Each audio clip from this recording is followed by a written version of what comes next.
What is up, guys? It is Awesome here. Welcome back to a brand new video. So fun fact, this footage here was actually somehow recorded in slow-mo, and I had to go and fix it and post to make it normal speed again.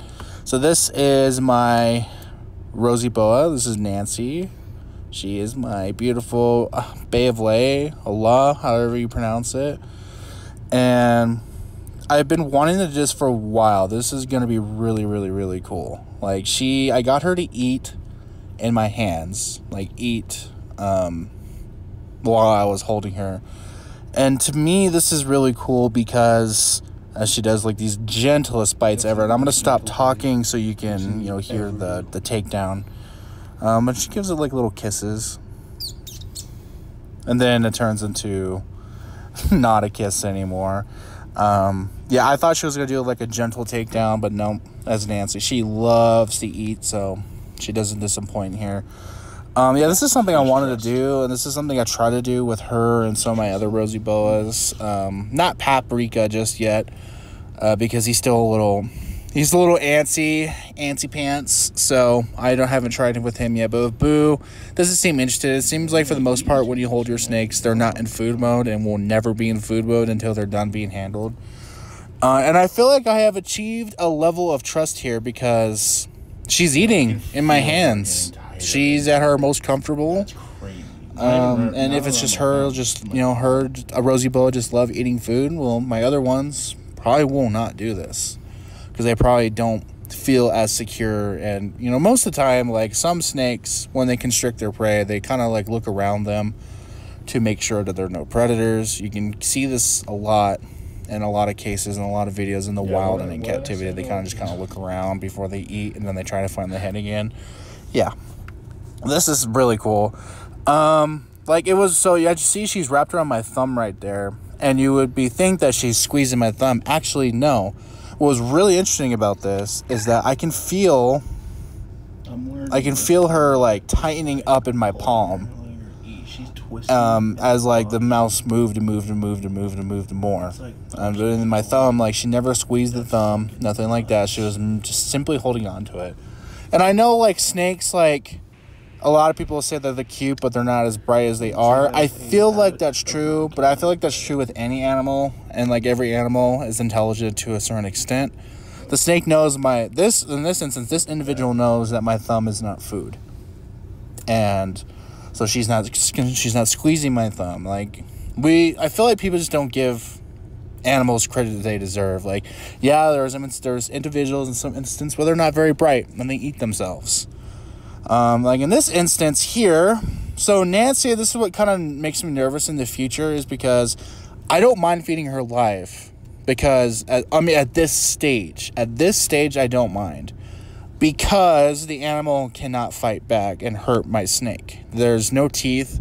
A lot of people seem to believe that the pinky can bite and claw. Well, it is true, but they're not the front thing. The claws are not developed, so they're not going to do damage to the snake at all. As you can see, it's trying very, very hard, to break free and stuff, but it's not developed claws, and there's no teeth in the mouth. If there were teeth, this would be a different story. It would probably be pre-killed, or she would just be eating frozen forever. But I don't mind her eating babies because there's no harm. And if there is any harm, I'm always supervising. There's not any instance where I had left the snake alone while it was eating. But what makes me nervous is that in the future, when she's going to be required to eat, adult mice, I'm not comfortable feeding her adult mice because obviously they have teeth, they have eyes, they're open, and, it can defend itself and cause serious damage or death to my snakes. So that's the part where it's going to get a little complicated, but at this stage in our life, I just want her to eat, I want her to grow, and then once we get to that point, we will figure it out. I did figure out a trick with frozen thawed. If you ask your local pet shop to ask for the bedding that the mice and the babies live, to give you some of that. If you put the frozen thawed rodent, whatever it may be, in there, shake it up a little bit, it will cast some of that scent onto it, and they will eat it as if it were alive. I think because for the most part, you have to mimic the thing that is alive on your tongs. So you have to mimic it's alive, but it may not have that smell that it's wanting. It probably smells weird to them and they don't want to eat it. And I did this with actually Paprika. I fed him a frozen thawed fuzzy and shook it up in the bag, and he took it with almost no hesitation whatsoever, which was really cool. And that's something I wanted to do with her, but I want to still offer live as a treat in the future, whether it could be like a pinky rat or something. So I don't want to take live completely out of their diet. I feel like when they get to kill something that's live, that adds stimulation, if that's a word, to the animal's lives. Add something. And I know I want to get some stuff out of the way, because if I were to post this video in a Rosy Boa group, and this is exactly the people who I'm going to be talking to, they would probably be freaking the fuck out right now that feeding while holding the animal is nothing but harm. And a lot of people in those groups, they have like years, decades of experience.